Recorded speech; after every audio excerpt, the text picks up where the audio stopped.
Good morning, everyone. Well, happy Friday. I hope you're enjoying the spring as we prepare to start our testing. We'd like to just pause and thank all of you for the great work you're doing with all of our students. We know that our high school students begin their testing on Monday, and so to our high school teachers and our middle school teachers who are teaching high school courses that have end of course tests, we know you're going to do your best. You've done your best. We know the students are going to do their best. I want to encourage everyone to just follow the testing procedures. We don't want anyone to think anything relative to our efforts, because we know we're going to see an improvement in our outcomes. And so let's support one another. Let's continue to hold our students to high expectations, hold ourselves to high expectations, professional expectations, ethics, and let's ensure that we have a positive, I'll say, a positive, uneventful testing season. I appreciate everyone's efforts, Students, if you hear this video, do your best. All we ask of you is to do your best. Remember that you represent yourself. When you complete a test, it represents your efforts and clearly the instruction that you've received from your teachers. So we just ask that you do your very, very, very best. Teachers, continue to motivate our students, encourage them, and just let them know that we appreciate them always doing their very, very best. I do have some information to share about the FAA situation. There is some movement on Capitol Hill by Representative Royce of California, who is offering an amendment that will not help Clayton County. So right now we're mobilizing to encourage our constituents, our citizens here in Clayton County, to make their voices known, their opinions known. And so you'll receive an email today with information about this Royce amendment and who you can contact to oppose, if you will, this amendment. We will not support anything on Capitol Hill that brings or takes away resources from the students of Clayton County Public Schools. And so we want to make it very clear, and we make no apologies. We oppose Amendment H.R. 4 offered by Representative Ed Royce of California. We oppose it in every respect.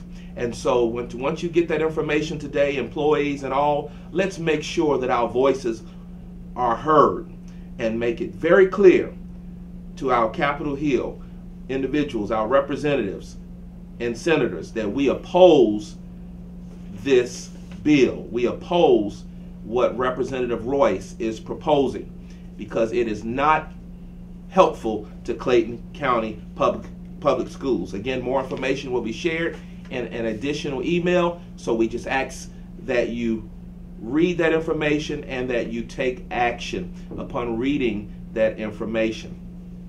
Don't forget, we'll be presenting to our board the tentative budget for fiscal year 19 on April 30th. We've shared with you our budget update. It hadn't changed. We're excited that we'll be presenting a balanced budget, one that allows us to move forward as a district next year, but also to strengthen our fiscal position in years to come.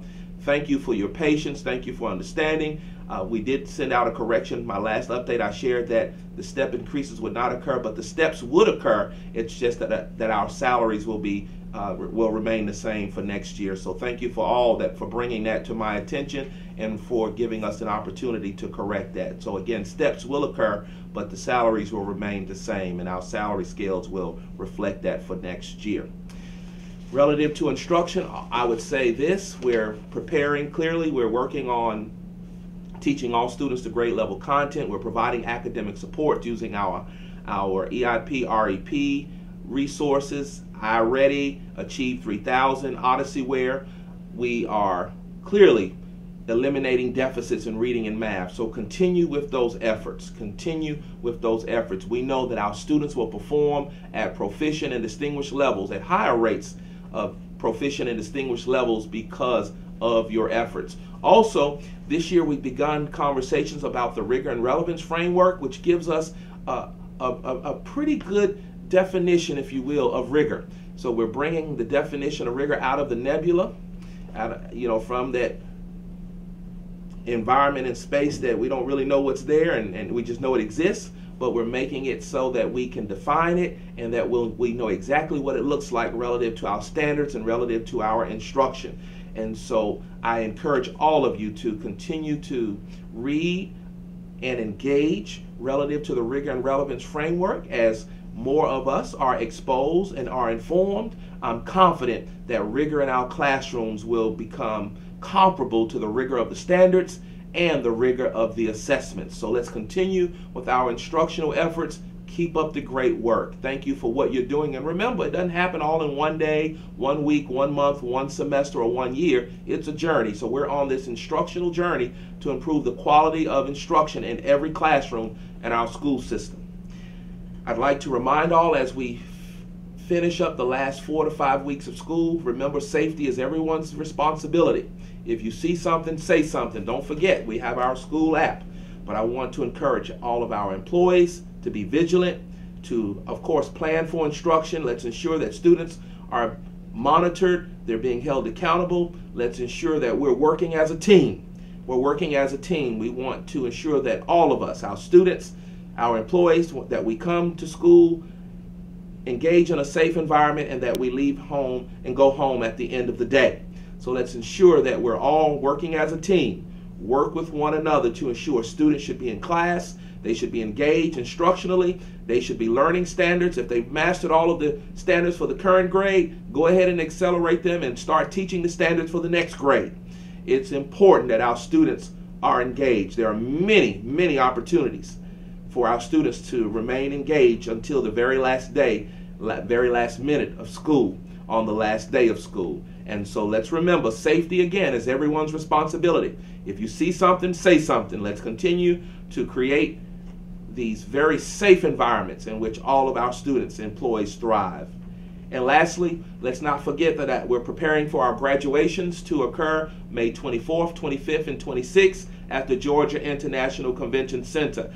The grad information is posted on the website, and we look forward, especially to our high school faculties and staffs, we look forward to seeing all of you at those high school graduations. And to those employees who have children that are graduating, it's a wonderful experience. And I congratulate you on achieving this milestone, to have your children, as you've sown into other children, to graduate from high school. So again, to you employees who have children graduating this year, congratulations to you all. Enjoy every moment, celebrate them, encourage them as they begin another chapter in their lives. As I close, again, thank you for all you've done, you will continue to do. I want all of us to just continue to stay focused. Remember, we're a team. We're getting there together. We're committed to high performance. And honestly, while it's been an engaged year, we've had a lot going on, it's been a pretty good year so far. And I can only attribute that to all of you, the employees in the school system. I want to acknowledge all of you for the great work you're doing, for the commitment that you have toward high performance, to achieve high performance, for the commitment you have to our system. And please know that we're in your corner. We're supporting you as we get through this year, this budget situation.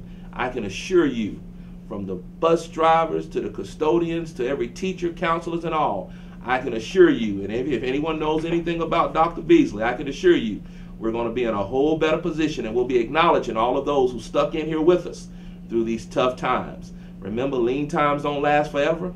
Prosperous days are just ahead, and I can assure you all of you will share in that prosperity. We want to thank our Board of Education for their support, and all of you, our community, our parents, because we know we are on the journey, and we will arrive at that destination called high performance. Thank you all. Have a great weekend. Get plenty of rest. We'll see you next week. Take care.